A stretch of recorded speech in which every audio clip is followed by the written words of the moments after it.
السلام علیکم۔ Daily golf Urdu میں خوش آمدید۔ غیر قانونی پاکستانی تارکین خوش ہو جائیں، اماراتی حکومت نے ڈیڈ لائن میں 31 دسمبر تک اضافہ کر دیا۔ اماراتی حکام نے اعلان کیا ہے کہ ایکسپائرڈ ویزا ہولڈرز کو دی گئی ڈیڈ لائن میں مزید توسیع کر دی گئی ہے۔ یہ ڈیڈ لائن آج رات کو ختم ہونا تھی، تاہم اب اس کی مدت میں مزید 1.5 ماہ کا اضافہ کر کے نئی ڈیڈ لائن 31 دسمبر 2020 مقرر کی گئی ہے۔ اس نئی مہلت کے دوران مزید ہزاروں افراد کو اپنا ویزا اسٹیٹس تبدیل کروا کے امارات میں اپنا قیام قانونی بنانے کا موقع مل جائے گا، یا دوسری صورت میں وہ امارات سے واپس چلے جائیں تو ان پر کسی قسم کے جرمانے عائد نہیں ہوں گے۔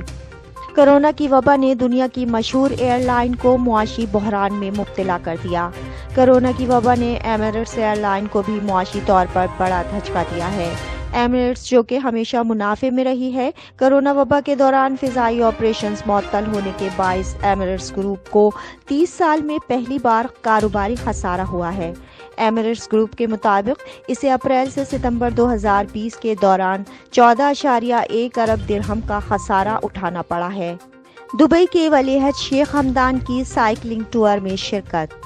دبئی کے ولی عہد شہزادہ حمدان بن محمد بن راشد ال مکتوم دبئی میں کام کرنے والی بین الاقوامی کمپنیوں کے ایگزیکٹو رہنماؤں کے ایک گروپ کے ساتھ سائیکلنگ ٹور میں شریک ہوئے۔ رہنماؤں کے ہمراہ شیخ حمدان نے دبئی کی اسپورٹس کمپلیکس ٹریک پر 20 کلومیٹر کا فاصلہ طے کیا۔ ابوظہبی کی اتحاد ایئر نے اسرائیل کے لیے براہ راست پروازوں کا اعلان کر دیا۔ اتحاد ایئر کے مطابق 28 مارچ 2021 سے اسرائیلی دارالحکومت تل ابیب کے لیے براہ راست پروازوں کا سلسلہ شروع کیا جائے گا۔ روزانہ تل ابیب کے لیے ایک پرواز روانہ ہوگی۔ ذرائع کے مطابق اتحاد ایئر نے پیر کو ایک بیان میں کہا ہے کہ پروازیں 28 مارچ سے شروع کی جائیں گی۔ متحدہ عرب امارات میں کرونا وائرس کے نئے کیسز کا اعلان۔ متحدہ عرب امارات میں 17 نومبر بروز منگل کرونا وائرس کے 1255 نئے کیسز ریکارڈ، جبکہ امارات کی وزارت صحت کی جانب سے جاری اعداد و شمار کے مطابق متاثرین کی مجموعی تعداد 1,52,809 تک جا پہنچی ہے۔